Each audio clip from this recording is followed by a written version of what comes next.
રાજકોટ જિલ્લાના ઉપલેટામાં પંચાયત કચેરી ખાતે ખાખી જડિયા ગામના યુવકે જીવન ટૂંકાવવાનો પ્રયાસ કર્યો છે।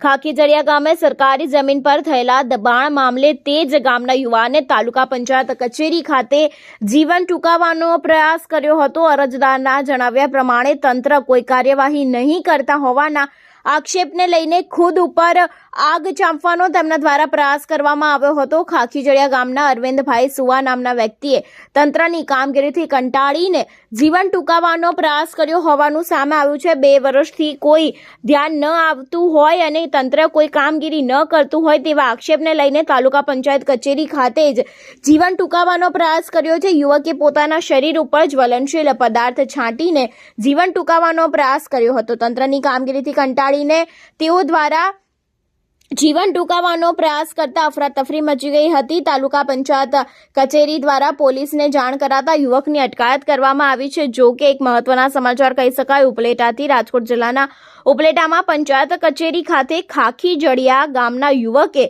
જીવન ટૂંકાવવાનો પ્રયાસ કર્યો હતો, તે પણ તંત્રની બેદરકારીના કારણે। ખાખી જડિયા ગામે સરકારી જમીન પર થયેલા દબાણ મામલે તે જ ગામના યુવાને તાલુકા પંચાયત કચેરી ખાતે જીવન ટૂંકાવવાનો પ્રયાસ કર્યો છે। અરજદારના જણાવ્યા પ્રમાણે તંત્ર કોઈ કાર્યવાહી નહીં કરતા હોવાના આક્ષેપને લઈને ખુદ ઉપર આગ ચાંપી દેવાનો પ્રયત્ન કરવામાં આવ્યો હતો। ખાખી જડિયા ગામના અરવિંદભાઈ સુવા નામના વ્યક્તિએ તંત્રની કામગીરીથી કંટાળીને જીવન ટૂંકાવવાનો પ્રયાસ કર્યો હોવાનું સામે આવ્યું છે। 2 વર્ષથી કોઈ ધ્યાન ન આપતું હોય અને તંત્ર કોઈ કામગીરી ન કરતું હોય તેવા આક્ષેપને લઈને તાલુકા પંચાયત કચેરી ખાતે જીવન ટૂંકાવવાનો પ્રયાસ કરવામાં આવ્યો હતો। તેમના દ્વારા યુવકે પોતાના શરીર ઉપર જ જ્વલનશીલ પદાર્થ છાંટીને જીવન ટૂંકાવવાનો પ્રયાસ કર્યો હતો। તંત્રની કામગીરીથી કંટાળીને જીવન ટૂંકાવા કરતા કચેરી ઉપર અફરાતફરીનો માહોલ સર્જાયો હતો। તાલુકા પંચાયત કચેરી દ્વારા પોલીસને જાણ કરાતા અત્યારે હાલ યુવકની અટકાયત કરવામાં આવી છે। આત્મવિલોપનનો પ્રયત્ન કરવો એ એક સદંતર ખોટી બાબત છે। નિયમ અનુસાર દરેક અરજદારે કામગીરી કરવી જોઈએ। તાલુકા પંચાયત પણ નિયમ અનુસાર કામગીરી કરતી હોય છે। એમાં મૂળ બાબતમાં ખાખી જડિયા ગ્રામ પંચાયત બાબતનો દબાણનો પ્રશ્ન છે। એ બાબતે અત્રેથી નિયમ અનુસાર દરેક પ્રકારની કાર્યવાહી કરવામાં આવી છે અને એ પ્રમાણે અમે આગળ વધી રહ્યા છીએ। શું છે? બાબત છે કે એમનો સર્વે નંબર 4-1 અને 4-2 પૈકી જે પ્રાંત અધિકારી સાહેબે નવા ગામદળમાં જમીન નિયમ કરેલી હતી તેમાં એમના દબાણની રજૂઆત છે। એ બાબતે આગળની કાર્યવાહી કરવામાં આવી રહી છે। તો ગ્રામ પંચાયત દ્વારા એ લોકોને નિયમમાં કાંઈ કાગળ તમને લોકોને લખીને આપી દીધા છે? ગ્રામ પંચાયત ઠરાવ કરેલો છે જે ગ્રામ પંચાયત અસંમત છે, પરંતુ એ ઠરાવ રદ કરવા પાત્ર હોય અમે આગળની કાર્યવાહી કરી રહ્યા છીએ। જો તલાટી દ્વારા લખીને આપવામાં આવે છે છતાં કેમ રદ કરવામાં? તલાટી દ્વારા લખીને આપવામાં આવેલ છે તે ગ્રામ પંચાયત સાથે સહમત નથી, ઠરાવ સાથે સહમત નથી એવું તલાટી દ્વારા લખીને આપવામાં આવ્યું છે। તલાટી મંત્રી છે એ એમના દ્રષ્ટિએ યોગ્ય કાર્યવાહી નિયમ અનુસાર કરેલ છે।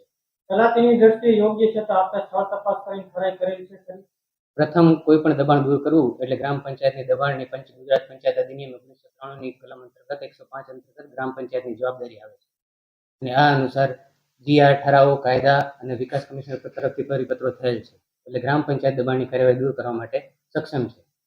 3 વર્ષથી હેરાનગતિ થઈ રહી હોવાનું જે અરજદાર જણાવે છે। 3 વર્ષથી માર્ચ મહિનામાં મારી જ્યારે બદલી થઈ ત્યારે આચારસંહિતાનો સમય બાદ કરતા દરેક પ્રકારની કાર્યવાહી મારા તરફથી કરવામાં આવેલ છે। આની પહેલા પણ ગ્રામ પંચાયત દ્વારા નોટિસ આપવામાં આવી જે તે અધિકારી જે તે સમય હોય એનો તમારે જવાબ મેળવવો જોઈએ। બાકી મારા આવ્યા પછી મેં દરેક પ્રકારની કાર્યવાહી કરેલ છે। તો આપમાં હવે નિષ્ક્રિય નિષ્પક્ષ રીતે કામગીરી કરીને ન્યાય અપાવશો? તમે આગળના મારા દ્વારા થયેલા કાગળ જોઈ શકો છો અને તમે જાતે નિર્ણય લઈ શકો છો કે નિષ્પક્ષ કે નિર્લેપ કાર્યવાહી થઈ છે કે નહીં, એ તમારી જાતે નક્કી કરવાનું છે। અમે નિયમ અનુસાર કાર્યવાહી કરી રહ્યા છીએ। આજે અરવિંદભાઈ કનુભાઈ સુવા અરજદાર ખાખી જાડિયાથી એણે તાલુકા પંચાયત કચેરીએ વારંવાર અધિકારીઓ પાસે ધક્કા ખાઈને કંટાળીને આત્મવિલોપન કરવાની કોશિશ કરી હતી। એને અમે અત્યારે રોકવામાં આવ્યા છે, બરોબર છે। અને આજે એનો પ્રશ્ન એ હતો કે અરજદાર અરવિંદભાઈ કનુભાઈ સુવા આજે 2 થી 2.5 વર્ષથી વારંવાર રજૂઆત કરે છે કે સરકારી જમીનમાં રહેણાંક વિસ્તારની અંદર કોમર્શિયલ ગોડાઉન ચાલે છે, તમે આના ઉપર એક્શન લ્યો। એક્શન લ્યો, પણ છતાં કોઈ જાતની ઈ ગોડાઉન આજની તારીખમાં ઈ ગોડાઉન ધમધોકાર ચાલે છે અને ધમધોકાર આખું ગોડાઉન ભરેલું છે. અંદાજિત આ ગોડાઉન 200 થી 200 વાર જગ્યાની અંદર બનાવેલું ગોડાઉન છે, જેનું બાંધકામ પાકું બાંધકામ કરેલું છે, કોલમ બીમથી કરેલું છે, આગળ અંદાજિત 10-12 બાયનો શટર મૂકેલો છે. અવડું મોટું ગોડાઉન સરકારી જમીનમાં 2 વર્ષથી ધમધોકાર ચાલે છે. આજુબાજુના રહીશો કંટાળીને ત્યાંથી હિજરત કરવાની તૈયારીમાં છે, છતાં કોઈ અધિકારીનું પેટનું પાણી હલતું નથી.